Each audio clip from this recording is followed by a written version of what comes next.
여러분, 일본 편의점에서 차박을 할 수 있게 됐다는 이야기 들어보셨나요? 그냥 주차장이 아니라 진짜 숙박시설처럼 예약하고 전기 쓰고 화장실까지 완비된 곳에서요.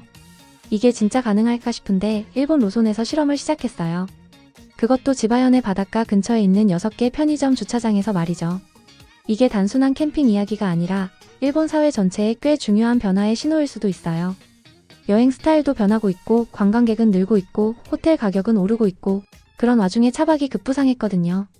특히 코로나 이후로 일본에서 차박을 즐기는 캠핑카 인구가 급격히 늘면서 캠핑카만 16만 대가 넘었대요. 근데 차박이 쉬운 건 아니잖아요. 화장실, 전기, 음식, 그리고 무엇보다도 안전이 보장된 공간이 있어야 하니까요. 기존의 RV파크들은 보통 온천지나 시골, 고속도로 휴게소에 몰려 있었는데 이번 로손의 시도는 도시 근처, 관광지 옆, 즉 여행자들이 가장 많이 찾는 곳에서 시작됐어요. 하룻밤 가격은 2,500엔에서 3,000엔 정도. 예약은 온라인으로만 받고 현장 결제는 안 된대요. 대신 신용카드로 간편하게 미리 예약하고 시간은 저녁 6시부터 다음날 아침 9시까지. 전용 공간은 차량 2대 정도가 들어갈 수 있을 정도로 넓고 전기선도 연결할 수 있게 되어 있대요. 그리고 제일 중요한 건 바로 옆에 24시간 운영하는 로손이 있다는 점. 비상 상황에도 대응할 수 있고 직원이 상주에 있으니까 안심이 되죠. 화장실은 항상 열려 있고 필요한 물이나 음식, 심지어 술까지도 구입 가능해요. 이런 조건이면 여성 혼자 여행하는 경우에도 꽤 매력적인 선택이 될 수 있어요. 또 로손은 쓰레기 봉투 한 장 분량은 무료로 처리해주고 전기 드럼도 빌려준다고 하니까 진짜 거의 미니 캠핑장 수준이에요. 그리고 이 모든 게 일반적인 RV파크보다 훨씬 도시 가까이에 있다는 게 포인트죠. 왜 이런 시도를 시작했냐고요? 요즘 일본에서 호텔 숙박비가 어마어마하게 올랐거든요. 도쿄, 오사카 같은 대도시는 물론이고 지바 같은 지역도 성수기엔 방이 없거나 가격이 말도 안 되게 비싸요. 그런 상황에서 차박은 훌륭한 대안이 되죠. 특히 비용을 줄이고 자유롭게 여행하고 싶은 젊은 층, 부부, 여행객, 반려동물과 함께 움직이는 사람들 사이에서요. 로손 입장에서도 이건 나쁜 장사가 아니에요.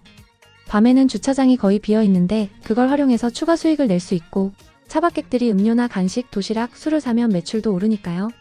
예약 시스템은 외부 플랫폼과 연계돼 있어서 직원들이 따로 신경 쓸 일도 별로 없대요. 이번 실험은 일단 1년간 진행되고 그 결과에 따라 전국 확대도 고려하고 있대요. 일본 전역에 로손은 1만 4천 개 이상이 있거든요. 그 중에서 관광지 근처, 해변가, 고속도로 옆, 국도 근처에 있는 매장들부터 확대해 나가면 일본 여행의 풍경이 완전히 달라질 수도 있어요. 생각해보면 일본은 워낙 차박이 발달한 나라라 이런 시도가 늦은 감도 있어요. 하지만 이제서야 편의점이 숙박시설의 역할까지 하기 시작한 거니까 앞으로 얼마나 더 발전할 수 있을지는 아무도 몰라요. 한국이랑 비교해보면 아직 한국에선 이런 시스템은 거의 없죠. 차박 인프라도 부족하고 편의점 주차장은 작기도 하고 구조상 제약도 많아요. 하지만 강릉, 여수, 전주 같은 관광지에서는 이런 방식의 차박 시스템이 도입되면 의외로 반응이 좋을지도 몰라요. 기존 호텔이나 펜션이 부담스러웠던 사람들, 당일치기로 여행 다녀오고 싶은 직장인들, 그리고 뭐니뭐니 해도 반려동물과 함께 자유롭게 움직이고 싶은 사람들에겐 이 방식이 꽤 유용할 수 있죠. 결국 이건 단순히 편의점의 실험이 아니라 일본 사회가 여행과 소비를 어떻게 바라보는지에 대한 변화의 신호 같아요. 기존 산업이 놓친 공간을 편의점이 채워주고 있다는 점에서 굉장히 흥미롭고 또 스마트한 접근이죠. 여러분은 어떠세요? 이런 RV파크가 한국에도 생긴다면 직접 이용해보고 싶을까요? 아니면 편의점에서 숙박한다는 게 아직은 좀 낯설게 느껴지시나요?